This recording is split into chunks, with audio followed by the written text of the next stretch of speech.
السلام عليكم يا جماعة، ازيكم يا جماعة؟ انا من امبارح انا منهارة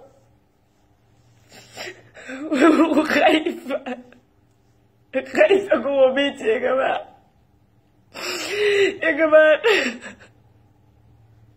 حاسة اني عندي رعب، خايفة من الكيس اللي بجيبه من السوبر ماركت، خايفة من الفلوس اللي باخدها، خايفة من هدومي، خايفة من شبشبي، خايفة من جزمتي، خايفة مش عارفة جوا بيتي ولا بشبشبي، خايفة افتح الحنفية وانسى واقفلها تاني، خايفة من معقم اطلعها عقم يوم اوريدي اكون انا ماسكة بايديا وحصل لي فيروس. انا جوا بيتي وخايفة. يا جماعة مين فيكم قادر يعمل كل الاحتياطات؟ يا جماعة عايزين نعمل عصر اجباري بقى. احنا طول ما احنا قاعدين في بيوتنا والناس دي منطلقة في الشارع، احنا ممكن يجيلنا الفيروس جوا بيوتنا عادي. يا ريس مين يقدر يعمل كل الوقاية؟ مين فينا يعمل كل الوقاية؟ حرام عليك، اعمل حظر اجباري بقى. نزل الناس والجيش، نزل الشرطة والجيش بقى، نزل دباباتك. المناطق العشوائية لحد دلوقتي شغالة. انتوا متخيلين ان انتوا لما بتروحوا بتعملوا حملة عليها خلاص بيقفوا؟ انتوا بتمشوا من هنا والناس بترجع من هنا. الناس مش عايزة بكم المرض. في محافظات ناس معهمش مش فاهمين يعني ايه اصلا كورونا. في ناس لحد دلوقتي مش فاهمة ان الوباء بيتنقل يا جماعة في فترة الحضانة. يعني انا ممكن اكون عندي فيروس وانا ما اعرفش، ممكن اذي ناس وانا ما اعرفش، ممكن الناس تاذيني وانا ما اعرفش. يا ريس اعمل حظر بقى بالله عليك، اعمل حظر كامل بقى بالله عليك. خلينا نقعد في بيوتنا ونحس ان هي فاضل لنا شهر اسبوعين اي زفت، بس الموقف يتحل. والنبي يا ريس حل الموقف بقى، تعبنا. اعمل حظر اجباري، نزل جيشك وشرطتك واعمل حظر اجباري. الموضوع لو كبر مننا هنودع اهالينا يا جماعه. مين هيقدر يودع اهله فينا يا جماعه؟ مين هيقدر يعرف ان حد من اهله ولا حد منه مرمي في مستشفى مش عارف هو لاقي له جهاز تنفس ولا لاقي له عنايه مركزه ولا لا؟ احنا في الطبيعي ما بنلاقيش عنايه مركزه اصلا. هنلاقي عنايه مركزه واحنا في مصيبه زي دي؟ هتقدر تكفي على 100 مليون ازاي؟ بالله عليك اعمل حظر اجباري بقى.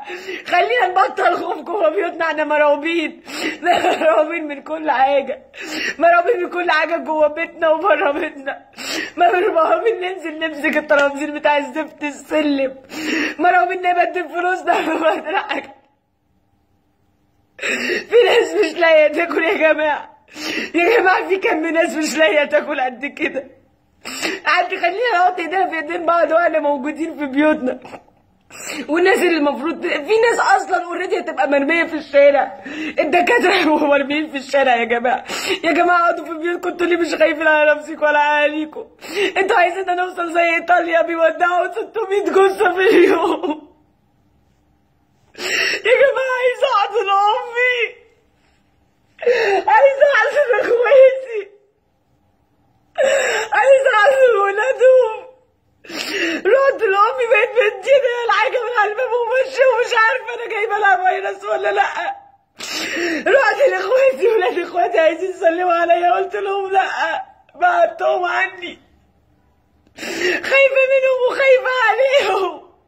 والنبي اعملوا حظر اجباري بقى، خلوا الخوف ده يطلع من جوه. انا تعبت اخاف من كل حاجه. والنبي اعمل حظر بقى يا جماعه، ساعدوا ان يتعمل حظر. يا جماعه السوشيال ميديا ليه عامل كبير في قراراتهم؟ بالله عليكم قولوا ان احنا نعمل حظر اجباري بقى. خافوا على نفسيكم وخافوا على اولادكم وعلى اهاليكم، خافوا على امهاتكم. انا خلاص مش قادره، تعبت خوف، قاعده في بيتي وبقول خلاص الناس هتعقل، ما حدش بيعقل. يا ريس احنا كنا ماشيين بالجزمه وبالشبشب وماشيين بالعصايه. ايه اللي جد علينا في مصيبه زي دي؟ ايه اللي جد علينا في مصيبه زي دي يا ريس؟ ايه اللي جد علينا ان انت ما تمشينا؟ يا سيدي مشينا بالجزمه، مشيهم بضرب النار، اللي ينزل بيه نضربه بالنار. خلينا نخلص، اللي عايز يموت ويغور في ده يموته.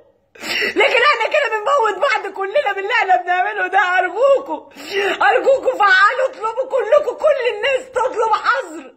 اللي خايف على بيته وخايف على اهله. يا جماعه ده انا لو مت لا حد هيودعنا ولا يتصلى علينا ولا ندفن في مقابرنا ولا اهلنا يعرفوا لنا مكان. مين هيقدر على كده؟ والنبي بقى اعملوا عذر بقى اجباري بقى، بالله عليكم بالله عليكم اعملوا كده. انا هموت من رعب جوه بيتي على اهلي وعلى نفسي وعلى الناس كلها، حرام. والنبي اعملوا عذر اجباري بقى، والنبي خلونا نخلص من الغمه دي. يا جماعه في سيناريوهات كتير كانت قبلنا مش قادرين نتعظ منها ليه؟ مش قادرين نتعظ منها ليه؟